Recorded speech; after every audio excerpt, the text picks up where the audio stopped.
I will stand. And I am here at City Hall so that the public wants to come in, they can come in. Our city manager, Melanie Mescali, is in City Hall. Our city clerk is in City Hall, and council member Schultz also is in City Hall.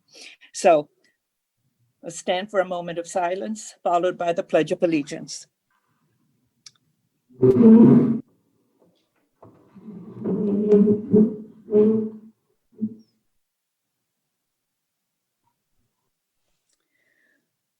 I pledge allegiance to the flag of the United States of America and to the republic for which it stands, one nation, under God, indivisible, with liberty and justice for all.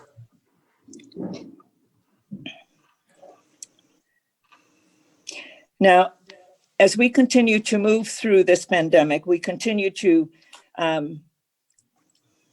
do things so that we can be open to our residents and businesses and guests who are interested in our meetings. And today's meeting is virtual and also in person in City Hall. For those who wish to come and speak in person, we are available for that. And those who would like to speak to us virtually, I will give you the instructions for that. So we continue to make sure that we comply with the executive order for masks and social distancing guidelines. And we also continue to make sure that we are safe during this emergency for COVID-19 pandemic. So members of the public may attend the meeting in person and be seated in City Hall in the lobby, or join us virtually via Zoom webinar/conference call. To watch the meeting, you can watch the meeting through Comcast Cable, channel 16 or 859, online at www.burnsvillemn.gov/meetings, PEG TV Roku channels. You may speak during the meetings in person or via telephone or Zoom conference service at no cost. Please notify the city clerk at burnsvillemn.gov or 952-895-4490. If you wish to speak to an item, the meeting to an item on the meeting, or if you have questions about connecting to speak during the meeting, we ask that you notify at least 1 hour prior to the meeting time to ensure she receives your message. Or you can call into the meeting at 651-372-8299, or you can use Zoom to participate. And that's https://zoom.us/join. The meeting ID is 916-0916-1007. And the instructions are also on our website under meetings. So thank you. This is a special meeting of the Burnsville City Council, and we have 3 items on the agenda. The first item on the agenda is the fund balance uses and future levy projections related to CARES grant program. Presenting is our city manager, Melanie Mescali. Miss Lee, the Zoom is yours. Thank you, Madam Mayor. Good morning, everybody. We have a brief presentation for you this morning, following up from your meeting earlier this week with discussion about overall tax levy that you adopted on Tuesday, as well as potential expansion of the business grant program.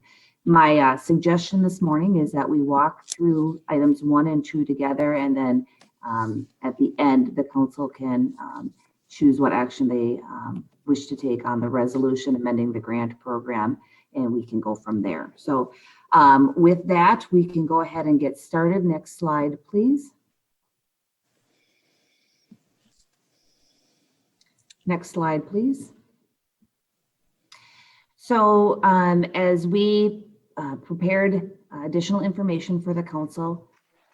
We provided the preliminary tax levy increases for our comparable cities within the initial slide. So you can see that we are right within sort of the mid-range of our colleague cities that we use to compare to. And again, this is a preliminary levy exclusively. Next slide. I'm going to turn it over to our finance director, Jenny Rohde, right now to walk through historical fund balances, as well as a couple scenarios that we prepared for the council. Okay, thank you. This slide that we're looking at, we thought it would be a good idea to kind of revisit our historical fund balances and where we've been. We've got really the past 11 years shown here. And while our minimum policy for fund balance at that time was 35%. For the last 11 years, we really have maintained, for the most part, a targeted fund balance at or above 45%, with the exception of 3 years, really. And 2 of those years, it was pretty close to 45%. 2013 was a little bit of an anomaly. That depletion of fund balance was really a short-term market value correction or adjustment in our investments. It was really an interest rate change, and it really corrected itself within a couple months of that. So actually, I think many local governments experienced a similar correction at that same time. So as you Ms. can Rohde? see, yep. Can you also speak that even though our fund balance was at 35, but with the $2 million for unintended emergencies, that brings us up to about that 45%? The 35% plus 2 million brings our minimum to about 40%, really. Yeah. And I would say our practice, as you can see from this, was really to maintain a fund balance for the most part at or above 45%. So these are actual fund balances from our year-end audits, just for a historical perspective on that. So one of the things that as we look at towards our bond rating, one of the things that impacts that is budget flexibility, and fund balance really is a major component of our budget flexibility. And with these, sustained balances above 45%, that did give us that flexibility. And with these, we scored really in the highest category for flexibility when we went out for our bond rating. Yeah. Madam Mayor, do you see when someone raises their hand? Or If do you have to actually go somewhere to find out if somebody is? Yeah, if I keep monitoring. So if you use the raised hand function, it should appear on your screen and I can see it. I raised mine a few minutes ago. Have you seen it? It's not showing up on my screen. That's why I was asking, because is- it didn't seem like you were seeing it. Yeah, I am. So did you have raised hand on yours? I'm looking at you now, but I don't see Yeah, a it says raised raised hand. It says, now it says lower because it's raised, but. Okay, it's not showing up on my screen. I think it's the new iPad. Okay. Mine does show. Should we do the old fashioned way and Yes. raise our hand like this? Yeah. I mean, that works. So, okay, very good. And you have a question for Ms. Rohde? Yeah, I'll lower my hand. The amounts that I see in this appear to be in excess of our 35% plus 2 million, which is true. This is reporting the gross amount of total, including all the monies that were in excess of our 35% plus 2 million, which we then chose certain one-time expenses to spend it down. No, these are the actual balances that we maintained. We didn't necessarily spend these down. I mean, this would be what we actually had, and what, like as we talk about this bond rating, what the rating agency calculated. They didn't make the budget flexibility calculation on the 35% plus 2 million, what our policy is. They really make that flexibility calculation on our actual balances. So for example, in 2015, where it says 48%, Mhm. 40% would have been our 35 plus about 2 million. Yeah. So in effect, we had another 8% that we sat on and actually chose not to spend anything, use any of that in excess of the 35 plus 2 on any one-time capital expenses. You may have you may have chosen in 2016 to, as you in the general fund, you do use fund balance. We do use fund balance for specific things. So we would have Yes. chosen to do that. Yes, So we did. you had 48%. The next year you had 44.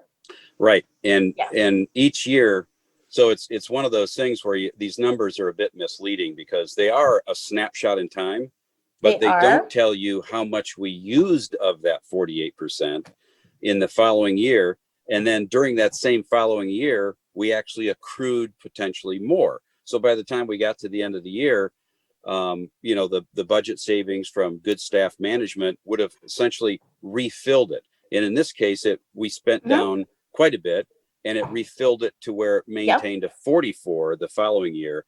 But we did choose to spend a lot of that excess, call it 8%, on one-time expenses. And then in that same year, it starts to refill again. So we get to the end of the year and we get the snapshot and, oh, we're at 44 now. So now we've got a little bit Yeah. less than the 48 to spend in the following year on one-time Yep. expenses. That's what Yep. this chart doesn't say, is we Right. started with this, but we actually chose to spend this much. And then we ended the year through savings to be at 44. Well, I think it does say that because we did, you can see that we did go down. And then in a future year, we did accumulate more. And certainly what you said, yes, we did spend some down and we did accumulate. And that's good management because you can see over the course of time, we sustain a very healthy fund balance.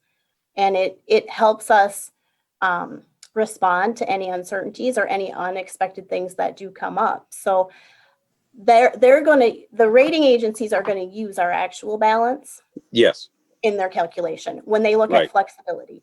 And so there has to be a point in time that they look at. And Mhm. you're right. We did use some fund balance and it is pretty clear to see that as you go even from 2015 to 2016, as you said, we did go down a little, but then in 2017, we went back up again. And I Yes. think that sustained level at a healthy, good amount is what they're looking for. Mhm. Yeah, and the other part about that, when you look at it at the end of the year, when it goes back up is when we get our money from the county. Yep. Yep, we get our And- money in December, and so that Yeah. does help.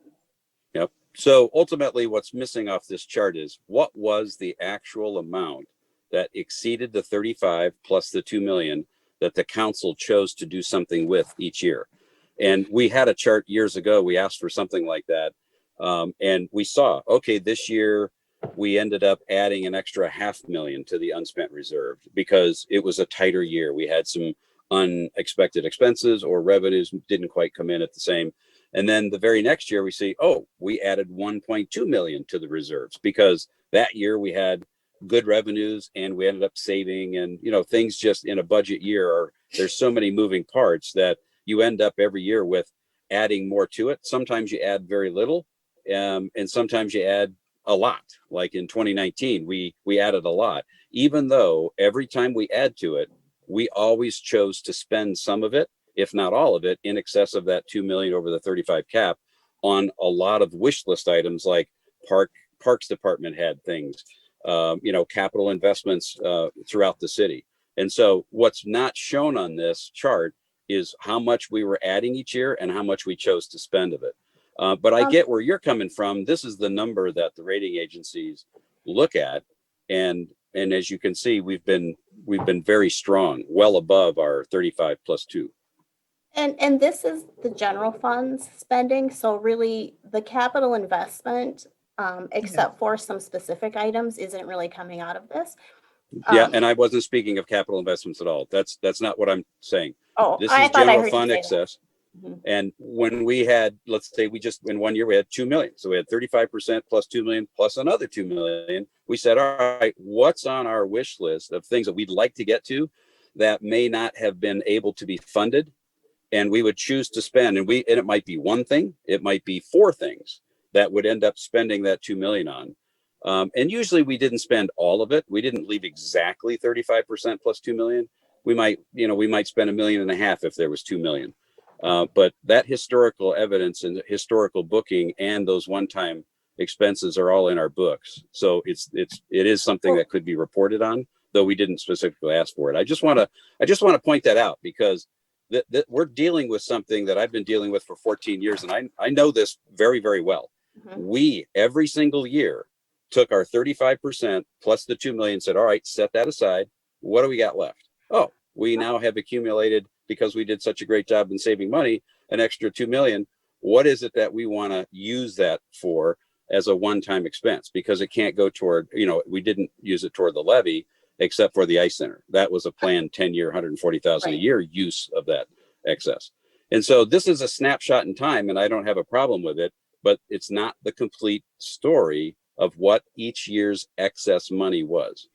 It isn't the complete story of everything that happened, but it is the story that's going to be used by outside parties to Yep. assess our budget bond rating, as well as we didn't spend, if we were 4 million over or 2 million over, we didn't go and budget a $2 million fund balance used in the next year.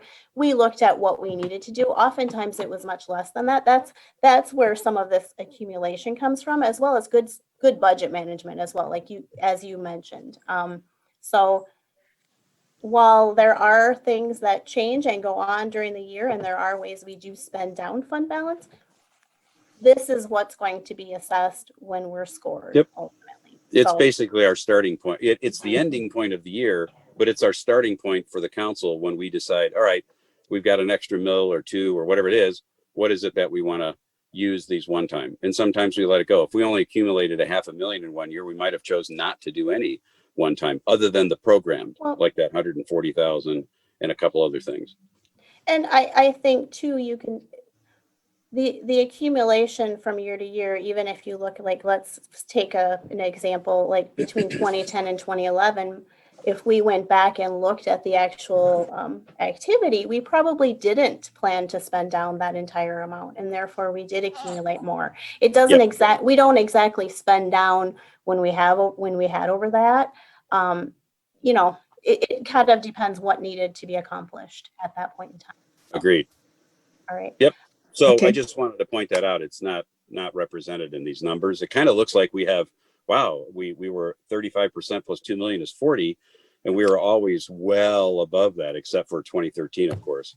And part of that is this number isn't indicating of that excess. What did we choose to spend as a council in that following year?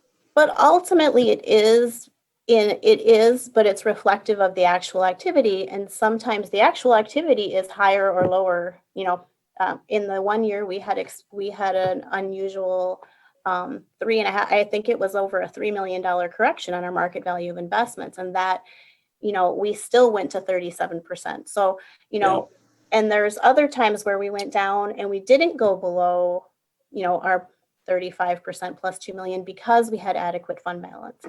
Yep. And these are the audited year-end and point in Mhm. time, admittedly point in time, but these are the audited fund balances. So this is at least a consistent point in time over the last 11 years. So, okay. Okay. Okay, Next proceed, next Ms. slide, Rhodey. please. Next slide, please. Kara Schultz has her hand up. Oh, sorry. Oh, okay. Kara? Thank you. Oh my goodness, you're in the same room and you didn't see her? Well, because I'm trying to scroll back and forth to see all of you. So We're getting a I really do bad get- echo from having both of you in the same room. let me, That's why Melanie is outside. Mayor, perhaps try to mute.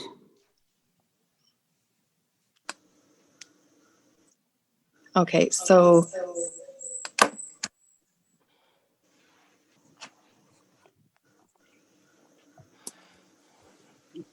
Okay, You- so you I didn't get echo that. what Councilmember Keely is asking for, and I also get what our financial director is talking about as well.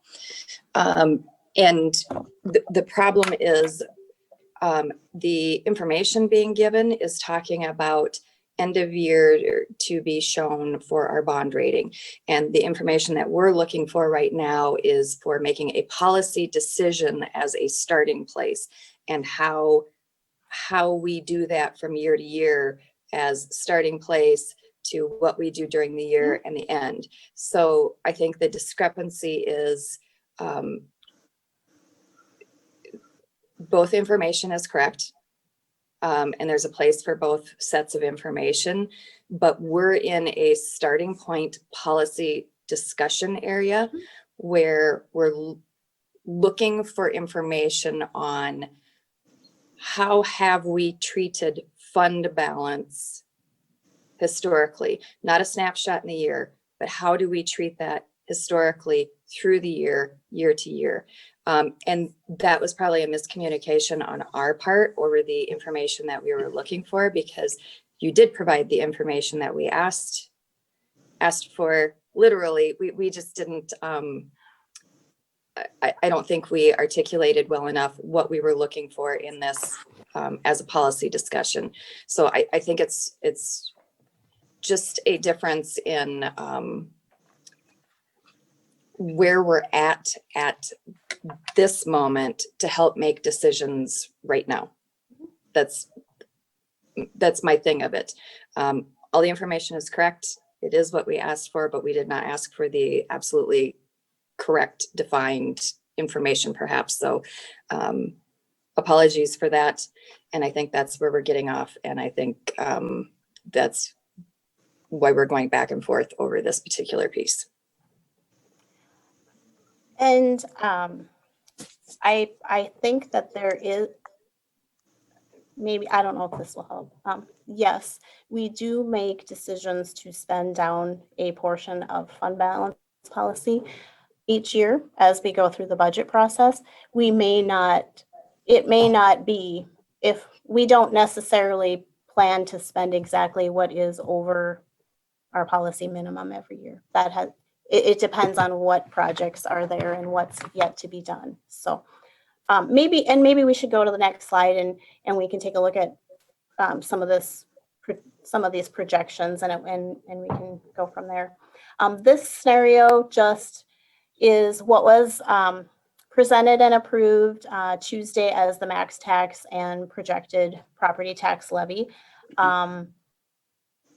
This incorporated an additional $1.2 million in fund balance use above the original $677,000 that we had budgeted, or that we had presented earlier, and an additional reduction in $120,000 in expenses for 2021. The 4% max, or the tax levy total, this just shows our projections at this point for the future years with this. It really is very consistent with the August 25th projection, given with really there's changes in 2021 and 2022 based on the reduction in the 2021 tax levy. So, but we kept the out years consistent just for comparability.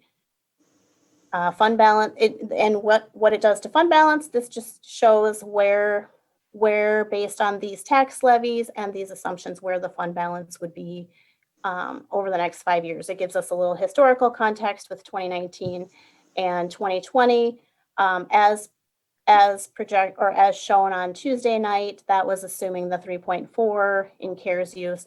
We just wanted to show this as a comparison. It also shows that we are well within policy. Out the 5 years, we are a little under that 45% target, but it does maintain some budget flexibility going forward. Next slide, please. This second scenario here shows what we presented plus the action that was taken on Tuesday night with additional 24 grants totaling $480,000 that will be funded out of CARES CARES funding. Property tax levy amounts, projections remain the same. We didn't make a change there in order to make a comparison to what it does to fund balance.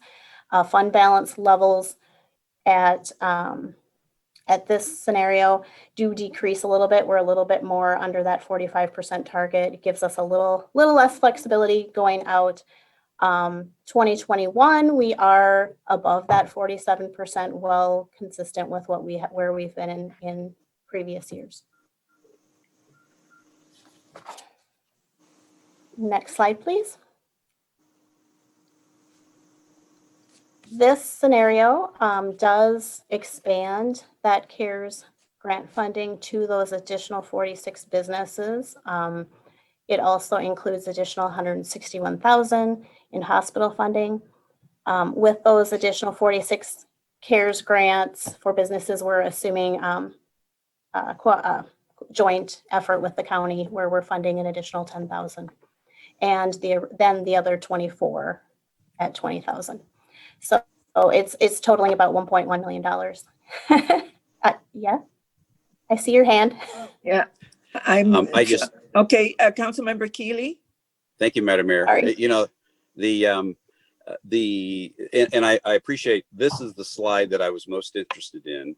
And I know that we have had some contact with Dakota County, and they've given us a preliminary good feeling that they're interested in partnering. They have a policy decision to make. They're not going to meet until the middle of October, the board, unless they call a special meeting. And so I think they're trying to find a way to support this partnership where these remaining businesses would get, who have already been given 10,000 or notified that they've been awarded 10,000 from the county. If we were to add another 10, if in fact they were eligible for 20, if we were to add that additional 10, would they leave it alone, right? Or would they want to claw back or then disqualify that person because we had given them 10 to try and get them to our 20? I'm very, I feel hopeful that they will pursue that partnership. But my concern is, if we were to move on that decision, on this decision as presented, where those remaining businesses would just be allocated 10 from us, if something doesn't work out at the county with that relationship, they might end up just with 10. And that wasn't the goal and why we're even talking about trying to do this. So my comments at our last meeting was, I think we ought to just go for the whole 1.3 or whatever it is. And if the county ends up partnering with us, great, we'll save a couple $100,000. But I just don't want to strand this last group of businesses with 10,000 from us if we were to pass this particular example, and if something doesn't work out with the county, and they end up not wanting to partner with us, and then we're back to square one where one is canceling the other out, and we can't get to the spirit of our 20,000 that we're trying to help them with. And I'll maybe let Jenny speak to maybe how that program will work later, or I don't know now. I can go over the numbers for now. You can see where this gets us. I can give you a percentage on what that 1.6 would be, because that would bring us really at an additional 1.6 with a total of really $2.8 million. Yes, and correct, and because of the hospital and the other nonprofits, et cetera, involved. Right. Yes. Yeah. So anyway, this scenario, we're still above that target range. This does, lower us below that target range pretty consistently, and we're kind of, pretty consistent at that 42% in those last 3 years. Just for point of reference, that 2023 number, and granted, this is a year-end number, but it is the number we're measured by. Yes. It's the lowest since 2013. So. Right. One thing I want to point out, if I may, and because we've been through this multiple times, every budget cycle we have this discussion, and there's two numbers that you cannot include in this, and that is, and I think Councilmember Workman was asking for some some shot at it, right? So if we know we have a lot of projects in the pipeline, we know they're going to come online with property tax and there's going to be development fees, can we at least estimate that on the revenue side? And then the other thing that you can't include in these projections, so there's missing revenue. You can only go with the revenue you can guarantee. You can't, right? There is no way to go, well, we think we might get this, right? And at the same token, if you look historically, every single year, the city saves money against the budget. It's almost predictable that unless a really, really, really dramatic drop in revenue and an increase in costs, like 2020, which is very rare, right? I mean, first time in 100 years. But if you go back 20 years, 30 years, I mean, every year the city says, this is our budget. This is what we've been giving. And it's almost been the culture of Burnsville, like, we're not going to spend that much. We're going to figure out a way to pinch pennies to get the same results, but we're going to do it for less. And so we end up with this unspent budget reserve against the current year that goes into that kitty. And so that's the other thing that you can't put in these forecasted numbers. You can't say, oh, we expect that we'll save $500,000 a year or $1 million a year. And you also can't say, oh, we think we're going to have these revenues come in. So these forecasts are always a absolute worst case scenario. And historically, that's been proven because historically, they've always been far better than what the forecast numbers are. So I just want everybody to understand these 44.3 and 42.9 and 42.1, that is if zero revenue, additional revenue comes in, and if zero budget savings is realized by our staff. And we know both of those are, well, the budget savings I would bank on because we have an incredible staff to do that. We can't bank on the revenue boost, but we know there's already some things in the pipeline that are in fact going to enhance those future numbers. So the other thing that I would like into response to Councilmember Keeley's remarks, it's not only the projection of new revenue coming in, but we also need to take into consideration revenue lost because of properties being devalued, i.e. the shopping center. And we also know that has already, that income has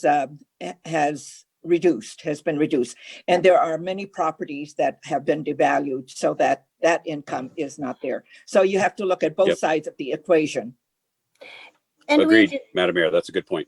Yeah. We know that there are, those are still out there and we still haven't seen the full effect of that. And so, we're kind of trying to weigh that where we realize we do have these additional developments, but we do realize we have these other factors too. And so really trying not to be worst case scenario, but more realistic and not best case, not worst case, right? Trying to get a realistic picture. And certainly you're right. Our staff has done a great job managing expenses and coming in under budget most of the time. And that's been pretty reliable over the years.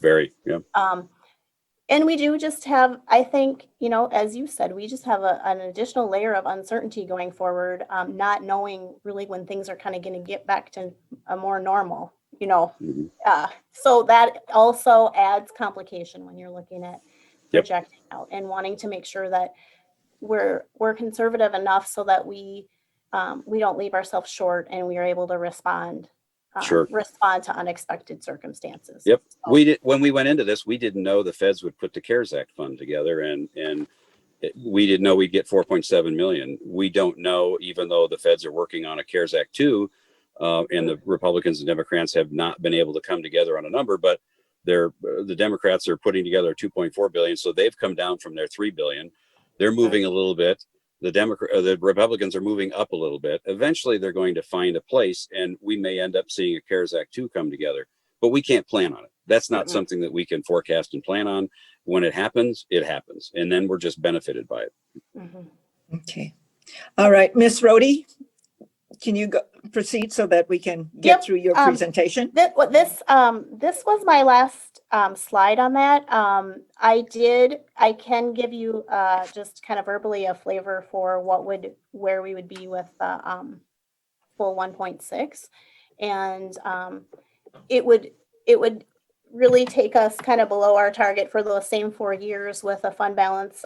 Maybe in the 5th year, it's a good comparison at 41.2%. So it's just going to give us it just gives us less flexibility. And we probably need to look at other, even in this scenario, we probably need to kind of look at other budget adjustments or other areas, because if we sustain or maintain a fund balance below our target or below maybe what's typical for us, that's probably not going to reflect well, on our rating score or budget flexibility. Okay. Councilmember Keely, now that Just we're in a point, gallery, I can there's see- something I on can your see last everybody. slide. I'm Oh, sorry. yeah. There's Yeah. something on your last slide that I thought was, I really appreciate it, because it kind of gets to what I was talking about earlier when we're trying to turn a Oh. percent into a dollar amount, and that difference. Go to your last. Was that the 1.2 million? Yeah, you had Yeah. actually gave us the information to Yeah. say, this is 42 point, whatever it was. I can't remember Mhm. but if you were to factor 1.2 million, that would put you at 39.8, right? So that would put us almost exactly at that 35 plus 2 million, because I think that was just a hair under Yeah. 40. But that was good. That actually assigned a dollar value, a specific dollar, to the variance, right? The variance Mhm. between this percentage displayed and a number that we're more familiar with. So I appreciate that. That was actually a tidbit of little addendum there under that last box that was very helpful. Yep. And we definitely want to make sure we're above 40, right? So that just gives us an idea of, if we had something unexpected even in the range of a 1.2 million, that's going to bring us there. But Yes. it's just nice to sometimes put a number to a percentage. Yes. To Yeah. Like how close are we, right? Oh, we're Mhm. 1.2 million away from being 39.8. So maybe it's 1.1 or whatever, about a million away from, sort of that basement level that we will not go below type of approach, Okay. which is what guided us for many, many years, right? So, All Ms. Rhodey, can you please then, what happens? Because you said you can give us a flavor of what 1.6 would Oh. look like. I And think, that's including the hospital. yep, I think they just had it up before this. I think they maybe can bring it back. It's the 1.6 option. We didn't have that in our backgrounds, did we? Yeah, No. no. This is just this was as to not give you too many Too many pages charts? of numbers. Yeah. Well, that was the one that I thought when I looked through the background, I went, okay, we Mhm. got to the point where we Mhm. got to where I thought we would be, assuming the partnership with the county. But what happens if they choose not to, right? What's that look Yeah. like? Because I think that's what we have to prepare for. So Yeah, here this is, I think, what Councilmember Keely and Council, that we're interested in taking a look at.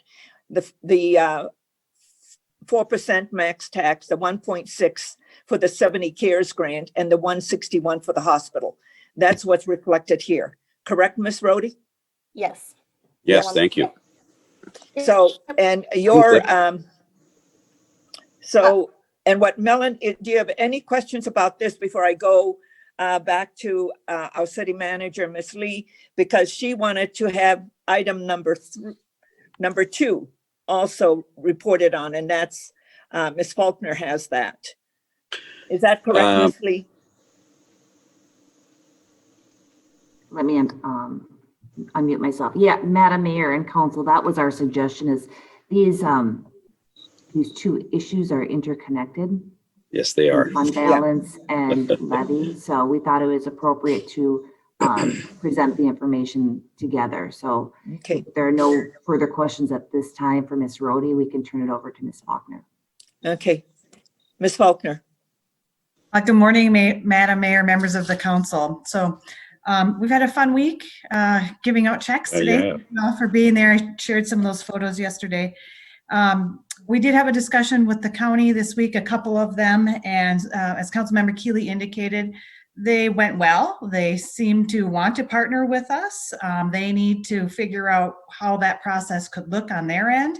I think they're trying to figure out, it's my understanding, if this goes to the full board on October 6th, or can they do this administratively? So we do not have a commitment from them at this time. And how that would shake out. But on the surface, things seem to be very open and willing. But I can't tell you that they're all in today. Okay. So I'm going to ask Mr. Trainer, can you take the consider expansion of Burnsville CARES business grant off so I can see all of the members of the council. And if the clerk could note that Councilmember Workman is not with us today. So all other council members are present, but Councilmember Workman. So let's make sure that we have that. Okay. So I did provide for you the resolution to dot the i's and cross the t's from the action on Tuesday. That was to provide funding up to $480,000 for those 24 grantees. Now, I will tell you, we're down to 22 on our list because from the original $1 million allocation, remember, we have 5 businesses that didn't take our funding. So we just kept going down our lottery list. And then there was one on there that actually took county funding that was not noted on the list that we had received from the county. So there's actually 22 that would otherwise be unfunded instead of 24. Okay. I would still suggest that we keep the resolution at 480 as things ebb and flow. We need a little cushion there because not everybody has their checks or all their documents to us. Okay, Councilmember Keely. Just a clarification, Ms. Faulkner, you mentioned there was a business that accepted funding from the county being 10,000. Was that business eligible for an amount greater than that? I don't recall, Councilmember Keely. I honestly don't recall the number. It was an error, I would say, at the staff level on letting us know which ones were getting county funding. And so it was just simply one that was highlighted versus it should have been and it wasn't. That's all. Okay, so under the current policy, even though we're talking about working some sort of partnership with the county, but so it sounded like that business might fall into that final group where if they get county funding but they qualify for more, 20 or more, then they would still be considered by us as where we stack on top of what the county does. Currently, we can't do that because we have not changed our policy. Absolutely. You're absolutely correct. Okay. Thank you. Ms. Faulkner? That's the end of my report, Madam Mayor. I will stand for any questions. So if you choose to fund the 480 as motioned on Tuesday, the resolution is there that I need you to adopt. And if we won't end up changing the dollar amount today, that should be noted as an amendment to that resolution, but we're going to be good to go. Okay, members of the council, I will now go to you for discussion. Do we want to go to the 1.6 plus the hospital? And if we have a partnership with the county, then we will, that number will be reduced because then the county will have the 10 and we'll cushion it with the other 10. And so our portion will be reduced and then it'll go back into the fund balance. Councilmember Keely. Well, I know it would come as a shock to everyone to hear me say, I believe we need to plan for and allocate the 1.6. And if the county does come through with a partnership and we're going to save $200,000 or $300,000, I'm not sure what the actual savings would be. Now the numbers are bouncing around a little bit. Staff could just clarify what that difference is going to be, that we just let that savings come back into our, into our general fund or back into the CARES. It doesn't matter. I think this is all coming out of CARES, right? So then we just save that, right? And that goes in toward what we want. But I think we have to, at this point, because we don't know, we have to plan for the whole amount. And if they partner with us, great, we'll save some. So are you making a motion, but you need to include the hospital if you're making that motion, please? Yeah, I'm happy to, but I certainly don't want to take away a motion that Councilmember Schultz might have thought about making because she was very vocal at our last meeting and supportive. So I would make a motion that we allocate 1.6 million. Madam Mayor, does that include or plus the 161,000 and change? I'm not sure the exact number to the hospital to once and for all finally complete our small business and nonprofit grants from our CARES Act funding. Okay, I'm going to go to our city manager, Ms. Lee, and then I'll go to Ms. Rhodey, and then I'll go back to Ms. Faulkner. Ms. Lee. Thank you, Madam Mayor. I just wanted to make note that Ms. Rhodey had her hand up, so I wanted the opportunity for her to comment. Sorry. Yeah, Ms. Rhodey. I just was going to clarify that I believe that 1.6, first of all, does include the hospital. Oh, In good. our projection. That's And And I think, if we do end up funding that whole 1.6, I do think we're going to need to look at some future adjustments in some other areas. I mean, we'll have to look at that, but I don't think our fund balance probably can handle all of that alone going forward. We probably need to do some different, projections or adjustments. So I just wanted to note that. Yeah, and I do want to make, we have always been prudent and Mhm. conservative. And I will continue on that vein to be prudent and conservative because we have an unknown future that we're going into. But at the same time, I understand that we want to help our businesses. I also understand that we need to help our hospital. So there is a motion on the floor. Yes, I'll go to Ms. Lee. I think Ms. Ms. Faulkner. Faulkner wanted to comment, and then I will following Jen. Okay. Ms. Faulkner. Thank you, Madam Mayor, members of the council. I just want to make sure we get this right. So Councilmember Keeley's motion is to amend the attached resolution to provide up to $1.6 million in funding for the CORE's an additional for the CORE CARES Act business program and to fund the hospital request. I just want to make sure the hospital request is not part of the business programming. I don't want them to get caught up in having to get us all their documentation when they're a direct account. They Yeah. can get it directly. Yeah. Okay. So it's Yeah, separate. but the thing is, what's important is the 1.6 includes the hospital, correct, Ms. Rhodey? Yes. Okay. Ms. Mascali. Thank you, Madam Mayor and Council. Because we did not include that slide in your packet, I did want to call your attention to the ending fund balance for the out years, which is something that you had asked for. It brings us below our target. It's into the low 40% for the years of 22, 23, 24, and 25, which does significantly reduce our flexibility to respond to unanticipated changes. I also want to remind you that with moving the levy down to 4%, the projection for a 2022 levy is 9%. So those are some numbers that I want to just make sure that we visit about before we're done. Thank you. Okay. Councilmember Keeley. Thank you, Madam Mayor. I just want to put a couple things in perspective. Back before this year, when we had the 35% minimum and we as a council chose to keep an additional $2 million of taxpayer money in reserve for emergencies. The emergency was triggered by the 98 straight line winds that damaged a lot of trees and property.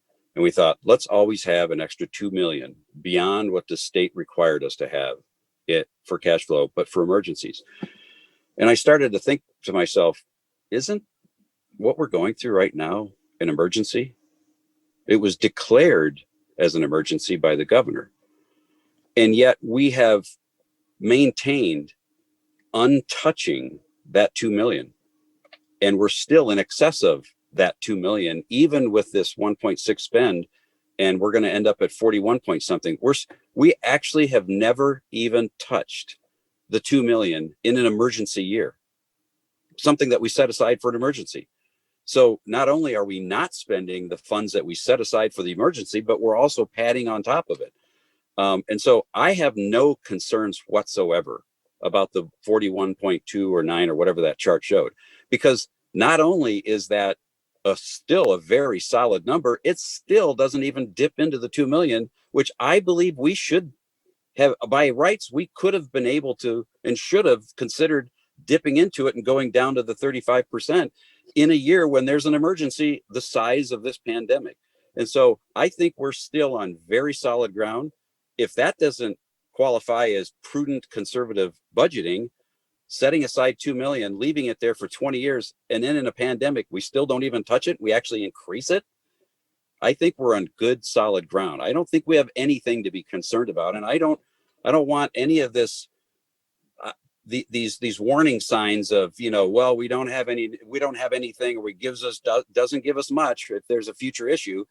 My goodness, we still had 2 million and we just added another 500,000 or $1 million to it on top of it. Just how much overtaxation does this council feel we need to do in anticipation of an emergency?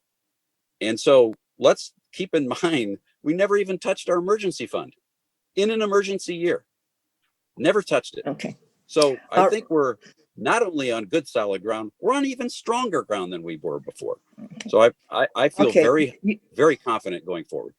You have, so one of the things that I'm hearing is Ms. Mascali and Ms. Rhodey, you will bring back as we continue to look at the budget when we get to the adoption of the budget in December and see how all of this is impacting. So I hear what you're saying, Councilmember Akili. You already made the motion for 1.6, which includes the hospital. Am I correct in your motion? That is correct, and appreciate the clarification by Ms. Faulkner that, or Ms. Rhodey, that the 1.6 actually included the hospital's allocation, but it's going to be a dollar amount for the small business grant plus the 161 for the hospital.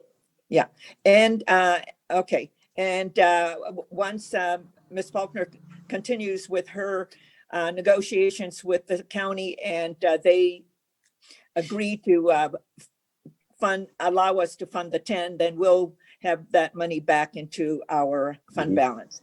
Councilmember Gustafson. I just want a clarification looking at this 1 million here. That's assuming that a 4% levy takes place this year? Yeah. And what happens if we dip in even more and that doesn't take place? What's the I think that's the calculations Ms. Rhodey has talked about with regard to coming back to us as we continue to work on the budget and how that erodes our fund balance. And I And guess I'd like also to looking to the future. Okay, I'd like a little clarification. If we were at the 35 plus the 2 million coming into this year and that's all we had, what conversation would we be having now? Right. Yeah, Ms. Rhodey. We wouldn't have the option to use fund balance.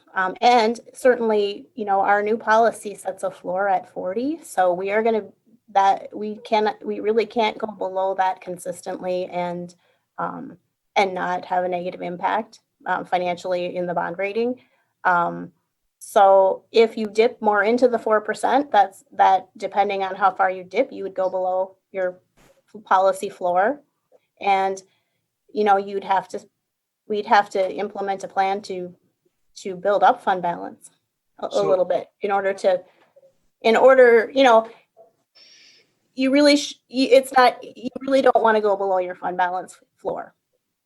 So did our reserves grow through development and redevelopment, or did it grow through us just overtaxing people?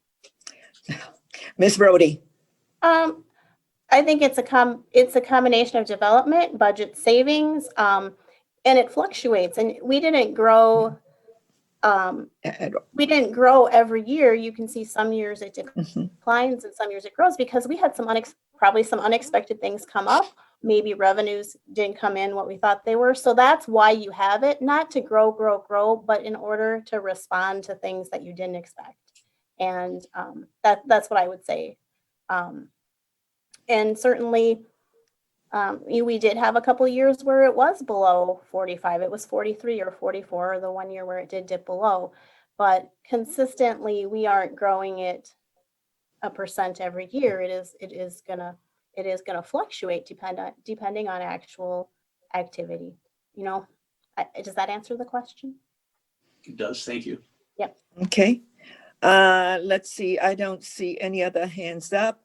Yes, Ms. Mascali. Did run a calculation of reducing the levy from 4%. And We have some really bad Something's audio wrong with from your you. mic. Yeah. If Mr. Golden or can you check Ms. Mascali's mic, please? It's difficult to, we can hear you, but there's a lot of electronic Garble. interference that's making it very difficult. City Manager Lee, I'd just suggest hopping out of the meeting real quick and coming back in. That usually clears up the problem with audio. Well, I think we've got computers next to each other, so I'm just going to walk over here. No, we don't. It's, That's not it. yeah. Yeah, No. it's just your microphone or the connection to your Zoom just somehow is interfered with somewhere in the audio. Leave the meeting and come back in. Okay. So the thing is, there is a motion on the floor. There isn't a second yet. And we'll wait and hear the, Councilmember Schultz, are you seconding? Yeah, I've been trying. Okay, I've been looking to see if However, your I hand. I have a question. Yeah, no, I've raised my hand and hit the raise hand feature and Yeah, I don't see the raised hand feature. yep. Okay, so I have a question as well. So on the 1.6 million, and I realize that the hospital of 160,000, that's outside of that CARES Act funding. So is that inclusive of the 480 that we passed? Okay, Yes. so it's not an additional Mm-mm. It's a motion 1.6 to amend. over above the Right. 480. Yeah, We're no, amending the resolution that's in our background to increase it to 1.6, 0.6, Very good. Okay, including just the wanted to hospital. clarify. which includes the hospital, right? No, yeah. And so The I hospital second will that be motion. mentioned separately because it's not in the small business grants program. Yep. Okay, Ms. Mescoli. Can you hear me now? Yes, we can hear you now. I did there's a question about, from Councilmember Gustafson about a lower tax levy. And we did run a couple of scenarios under what I would call the most Oh, boy, most Jeez. aggressive scenario. you're which- frozen now. Or maybe I'm. No. That's not fixed. Ms. Mescoli, she's good. I can hear her. Okay, we did run some scenarios with the most generous CARES grant allocation as well as a reduction of our levy. And so that really does, it pushes the levy down for 2021, but it increases it for 2022, of course, and then it does have an impact on our, that's a scenario of the 0% max tax with the funding that the council is discussing right now. Can put that up on the screen for us to look at. So you can see the drawdown from 20 to 21 and then subsequent years and the impact. So just want to make sure that we're looking at, again, those short-term impacts as well as those longer-term impacts as we think about our overall budget picture. So thank you. Okay, Councilmember Schultz. So my comment is on this CARES Act funding, that funding is for us to administer. And we can administer in a way that, we are also someone who gets that funding and gets, uses that funding for needs that we have incurred because we've been complying with the executive orders and all that kind of stuff. And so that's a reimbursement for us. But I don't want us to have this attitude that is our money to put in our piggy bank and to use for us, and perhaps we split some off for other purposes. And I just get this impression that we're looking at it as, well, that's all of our money. And if we take some money away and fund these grants, then that's money we're taking away from us. And that is not true. I'm going to not go the to Ms. perspective on that Mescoli money. because, I'm going to go to Ms. Mescoli because in reading the CARES Act funding from the federal government, how municipalities through the allocation from the state is to look at mitigating COVID-19 expenses to city, and that we can use it to look at our small business. Ms. Mescoli, because you've been working with the Department of Revenue on all of these questions.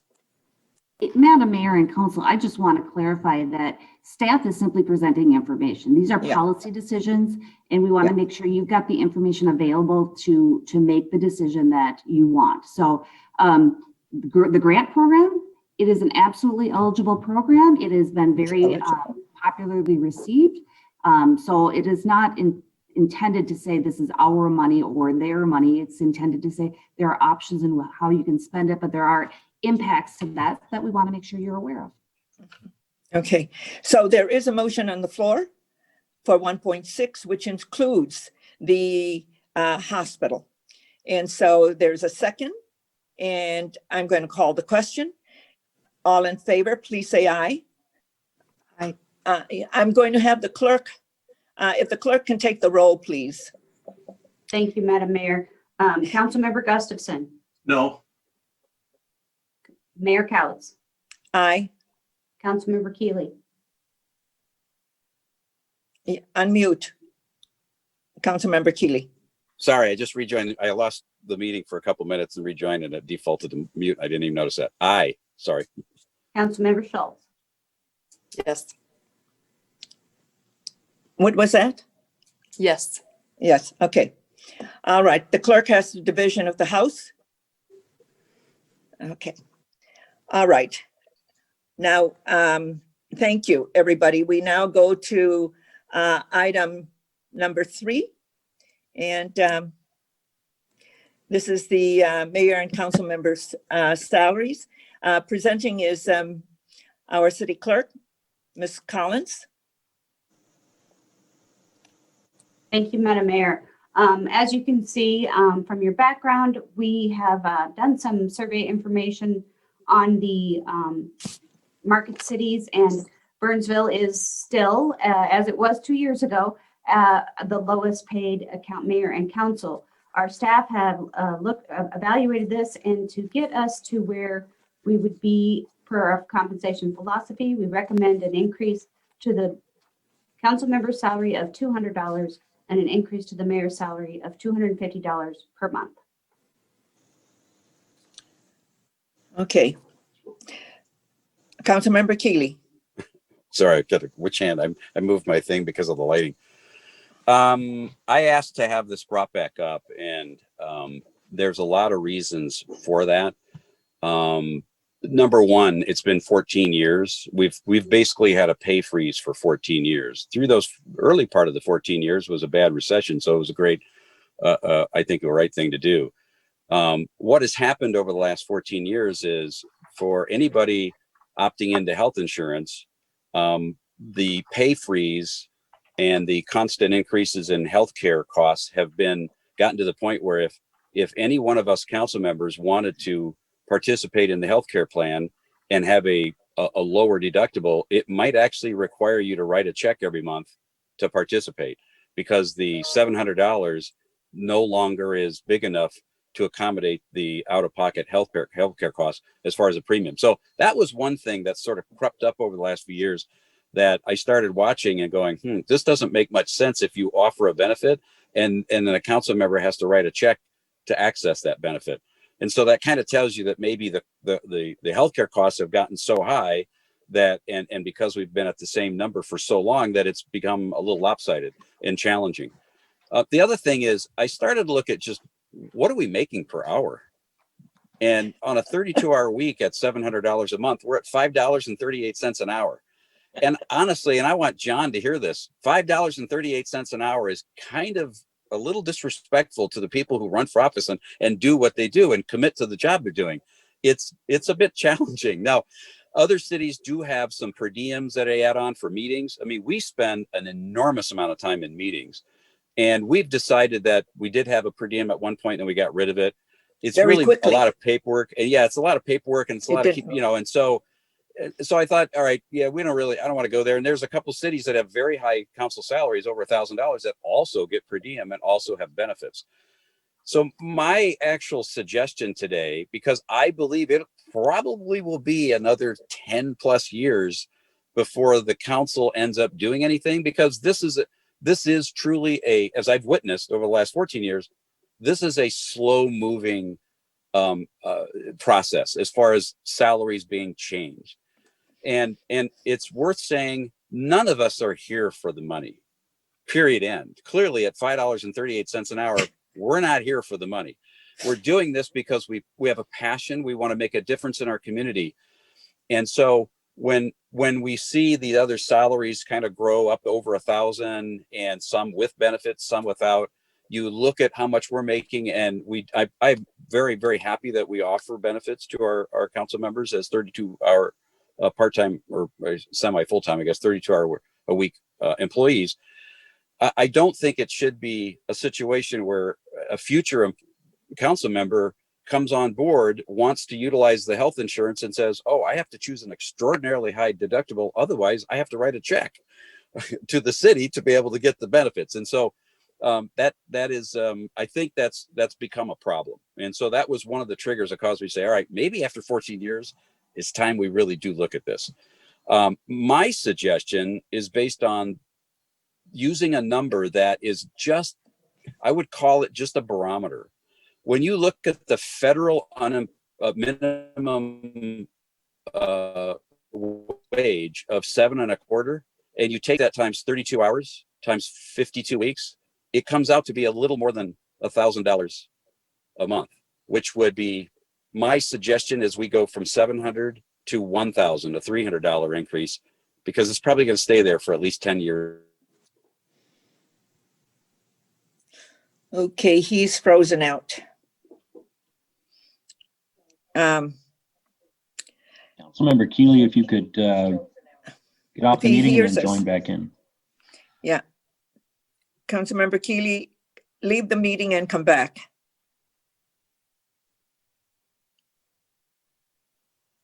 Okay. Ms. Mascoli, can you text him, please?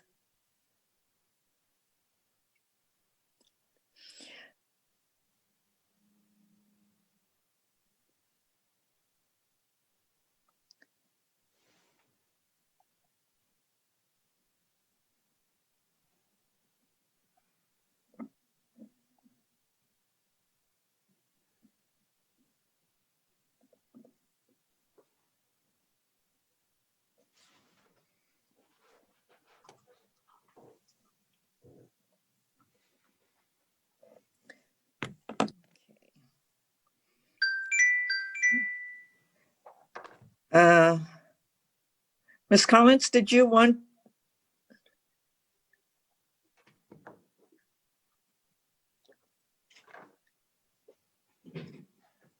Did you want to say something, Ms. Collins? No? Okay.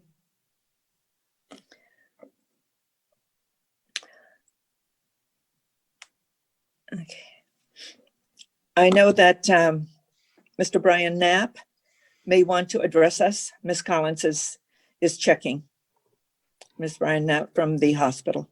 Madam Mayor and Council, he did make a note, a thank you note in the chat feature that I can read for you. It says, thank you, Mayor, Council members and staff. Bridges Hospital appreciates your support in helping us provide safe patient care during the coronavirus pandemic through a federal CARES Act grant. Best regards, Brian Knapp. Oh, wonderful. Okay, great. Thank you. Councilmember Schultz. Thank you. Happy to do that. Definitely to support our nonprofits as well. And have we found out and have we heard are our surrounding towns supporting, taking some of their care or taking some of their funds and supporting the hospital? Or are we it? Ms. Mascoli. Madam Mayor and Council, as of earlier this week, I think we are the first ones in Dakota County to take affirmative action with this action this morning. I know that other cities are considering it, whether it's the request made by the hospital or some percentage of that, but I don't believe there's been any formal action by our peer communities in Dakota County as of yet. Well, we have They need only to step control up. over our actions. And let's hope that they will follow suit. We will Councilmember, boldly do you lead. want to finish your remarks regarding the council salary? Yes, and thank you. And I'm sorry, I don't know when I froze or lost connection. Could someone Madam Yeah. Mayor, if you could say what you last heard from me?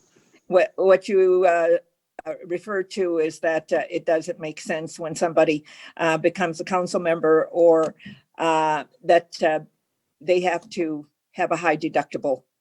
Right. If you were to, and it's funny, go back many, many years, Charlie Crichton, Councilmember Crichton, may he rest in peace, was in this situation where, to keep, and that was a different, it was right. He had to pay in. It was a different health plan option back then. It was probably a little bit more, lower deductible than that. Our options today are all major medical related, and they're very good, plans that are not Cadillac by any stretch. We don't have any of those plans anymore, but there are a multitude of, or I think 3 different deductible options. And if you choose the lowest one, it could actually trigger writing a check to be able to participate. So that, along with the fact that we have some cities out there that are higher than 1,000 that do offer benefits and even offer some meeting per diems and such.